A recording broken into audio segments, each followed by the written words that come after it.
And now we're on to our session number 2, which is how 600 million plus Tilray brands boost brand impact and revenue.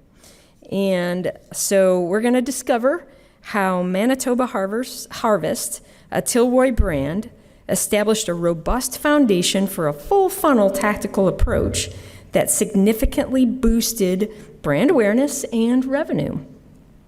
We'll explore strategies derived from understanding consumer needs and shopping behaviors that effectively target markets with low brand recognition. Additionally, we'll cover how Manitoba Harvest managed marketing challenges in a restricted category, collaborating strategically with platforms to deploy precise, compliant campaigns that engage wellness consumers effectively. And so I want to welcome up to the stage Sam Garfinkel, the SVP of Commercial Brand Operations and Strategy for Fresh Hemp Foods, and Amanda Zajac, who's the SVP Client Strategy for Stella Rising. Come on up.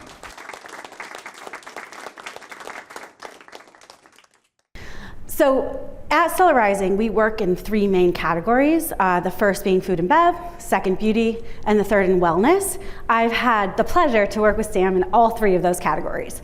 Today specifically, we are here to talk about wellness and Manitoba Harvest. I'm going to kick it over to Sam. Yeah. So thank you, Amanda, and I'm so excited to be here to talk about our little business. For those of you who aren't familiar, so Tilray is a company that's got a big cannabis business, we have a bev alc portfolio, and then we have a nice wellness business. And within that, the largest brand is Manitoba Harvest, has been said. And Manitoba Harvest was really founded with the mission to introduce hemp, which is this nutrient-dense food, not to be confused with its cousin cannabis. But the founders wanted to introduce hemp into the world and introduce its nutrition and sustainability. And so this has always been a mission-driven organization, which I think why this partnership works so well with Stella. We're a certified B Corp, we're carbon zero, and we try to integrate wellness and sustainability really into everything that we do. And I touched on this a little bit, but I do want to dive deeper into hemp because it's kind of critical for the story here. Hemp as a seed, not too dissimilar from chia and flax, has an incredible amount of protein, 10 grams of protein per serving. It's loaded with omegas 3 and 6. It's low in net carbs. It's got a great sustainability profile. And for that reason, it fits perfectly into all of these different diets and lifestyle trends that you see out there in the marketplace. So people are constantly looking for plant-based protein. Well, hemp has as much protein as chicken, gram for gram. People are talking about healthy fats and increasingly vegan sources of healthy fats, and hemp has got the perfect balance, the perfect ratio of omega-3 and 6. It's allergen-free, so it's a great substitute for gluten-free diets and nut-free and dairy-free lifestyles. And then finally, hemp as a crop actually is more environmentally friendly in some ways than trees. It absorbs more carbon out of the atmosphere than trees do. So it's really just an unbelievable crop and an unbelievable food. And for that reason, amongst the consumers that know, the small group of crunchy granola, loyal Whole Foods shoppers, hemp has performed really well, and our brand has performed really well. So we ride the wave of plant-based protein. Within the world of super seeds, which is kind of how we define our category, hemp outperforms chia and flax. And again, we benefit, as being the largest brand, we benefit disproportionately. So it really is a great story. The challenge is, after being in market for 25 years, there's only so much growth you can source from that same relatively small group of consumers that understand. And so when we engaged Stella, and when I called Amanda, after I'd been on the desk probably for 6 months, I said, we've got this great challenge. We have this superfood. It fits perfectly into everything that consumers are looking for right now. The only problem is nobody beyond this crunchy group of Whole Foods consumers understands that it's even a food. And so that was the challenge that we gave Stella.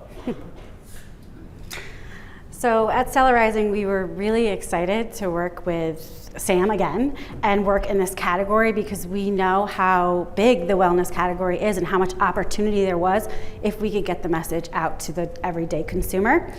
You can see here the wellness category is growing by 5 to 10% every year. This year it's expected to hit 480 billion annually. And the catalysts that are really driving this force are the Gen Z and the millennials. So we asked them, what do you care about most when it comes to your wellness journey? And 45% said daily health. So what better way to introduce Manitoba Harvest into your diet to help with your daily health goals? So it was an incredible opportunity. We were really excited to begin, now the work to help push this great message out into market. So like any good campaign, we started to build. So everything starts with the consumer and ends with the consumer, understanding where they're shopping, understanding how they're, in their lean back environment and really, using digital media. Then from there, we go to evaluate channel mix, develop a strong sound plan, have budget to test, see what works, doesn't work. That's backed up by a very clear measurement plan. So that way we can really push the gas and scale what's working. But of course, there'll always be failures in this journey and pull back where it's not working. So the first was discovery media, is to meet them in their downtime. And we knew through our conversations with the Manitoba Harvest team, what were we trying to achieve in media and what would our communications plans be? We really had 3 missions. The first being educate, because there's so much confusion around the category, so much confusion around hemp, and we wanted to make sure that we cleared up that confusion within our media efforts. The second is drive awareness, not only of the brand itself, but also of the category to get more people to understand the benefits that it could have to their health. And we had to convey a really detailed message. There was a lot to say. And we needed to make sure that the platforms that we selected in their media mix gave us the inventory to say that detailed message. So what you'll see here is that we really leaned into a lot of the platforms that allowed short and long form video, so we could push that content out and really explain, what we were trying to achieve here. So this is where the challenge rose. Right out of the gate, we had our sound plan, we were ready to go, teams were up and running. We went to go set up our campaigns and we were hit with restrictions across every single digital platform out there. I think this was a very pivotal moment in our relationship with Sam and the brand team, where we could either take option 1, which is say, hey, listen, we have to go the traditional route. Unfortunately, we can't run in digital channels, but that wouldn't be the best opportunity of the brand because through all the research, this is a digitally sound consumer. We needed to be within these platforms. Or option 2 is where we decided to go and have top-to-top conversations with some of the leadership teams from these different platforms to better understand, why the restrictions were out there, where the confusion would lie, and what we could do as an agency and a partner to the brand to help push along our media within these different platforms. So that's exactly what we did, and every single platform came back to us with a very similar response.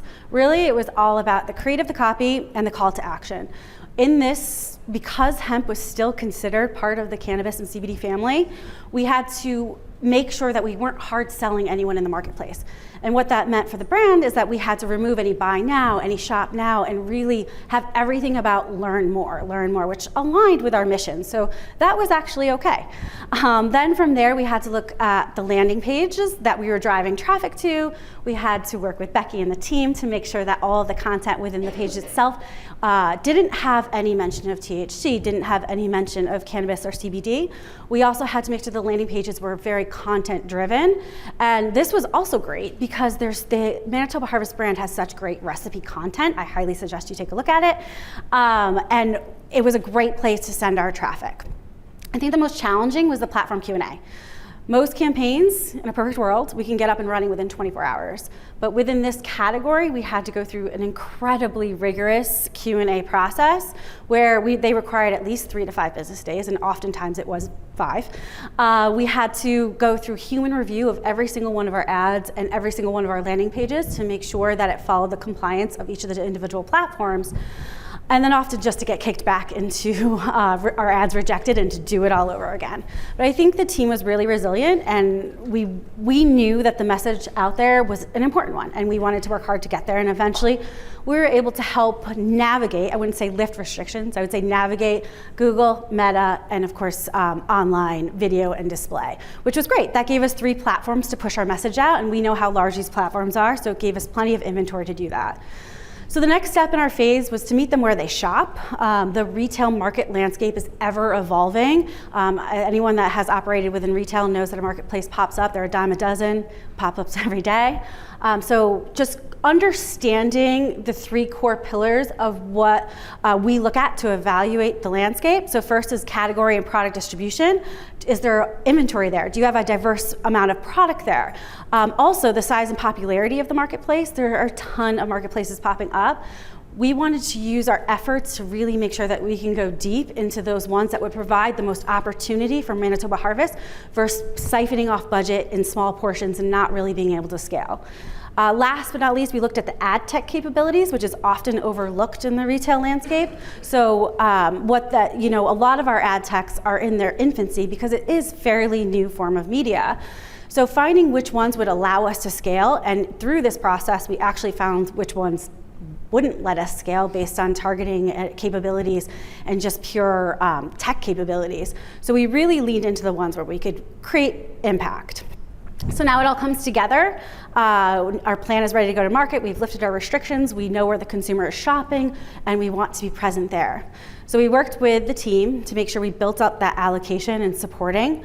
Knowing that the category itself isn't necessarily as loyal as some of the other categories, really important that you're in retail because you want that #1 position, whether it be in sponsored product ads or if you want to create discovery within retail, you really want to be present there in a meaningful way because this will drive that direct lift for your brand. But then, as much as budget will allow, making sure that you're able to control the conversation in a search environment or in our demand channel, so that way we're able to control that a little bit better than our competitors are. And then discovery. So 10% of our budget went to discovery, and what this means is really pushing out that video content in those channels that we're able to lift those restrictions. And I think the most important is 10% test. We always talk about testing, but when it comes down to it, the budget typically gets absorbed somewhere else. But it's really important, especially when you are navigating retail and you're navigating this digital world that we live in, that we're able to pull and push and really hit the gas on what's working and then continue to test. So I'm excited to pass it over to Sam to talk through the results. Yeah, so to make a long story short, it worked really well. And it shouldn't have surprised us. We were turning on Google for the first time in a meaningful way, and so to have double in revenue coming from SEM, not a shock at all. I mean, it was just unbelievable. And then the same thing goes for Meta. When we turned on Meta and we were finally reaching consumers where they were already engaged, we saw a 158% lift in site traffic. So it was just an unbelievable success story across the board. We use these examples, but the same is true on Instacart and all the marketplaces that Amanda spoke about. And so we rode the wave for about a year. And after about a year, we started to cycle that growth, and it got harder and harder to make our number each month. And I think there's a tendency, and certainly this was my bias, but it was to double down on the things that got us to this point in the first place. And we tried that for a few months and just with no success. And so now we're kind of closer to 18 months into this partnership, and we're struggling. And finally, at some point, I just said, and this was probably out of frustration, even though I don't want to admit it, I said, I'm done making suggestions here. What is the next round of changes that we can make that'll give us a step change in our growth? And I've highlighted that point when I stopped making suggestions on the graph there. And it really did. It was a dramatic change. We started investing more in upper funnel tactics, even within Instacart. We were investing in display and video and things like that. And it just made the entire ecosystem work harder for us. So we saw efficiencies coming even in the lower funnel tactics without really changing much, just because we were feeding the funnel a lot more. And I never would have gotten there because I'm, constantly sorting by ROAS and just doing it the wrong way. So it was an unbelievable, learning experience for me, and just a huge blessing that Stella was able to fight for what they believed in. What's not charted here is my ego, which went, very much in the other direction. But in service of the business, I think it was perfect. And it wasn't just the soft metrics. It wasn't just the impressions and the awareness and the clicks that we drove, even the media attributed revenue, which is all just incredibly important. But the entire business really started to move in the right direction. And it's rare that you get a brand that's been around for 25 years and in a quarter is growing double digits. Like, that just doesn't happen every day. And so, we're incredibly proud of what we've done here on Tilray Wellness and specifically Manitoba Harvest. And I think just in terms of a takeaway, number one is and Amanda said this, but understand the consumer, and then beyond that, be willing to fight to get your message in front of them. Because if it's a hard fight to get your message there, it could likely be a competitive advantage, and that's exactly what we found. We were advertising in places that our consumers just weren't. The second one is test and learn. And what I've found is if you're slicing the data in such a nuanced way to convince yourself that a tactic is working, it probably just isn't working. It's a failure at that point.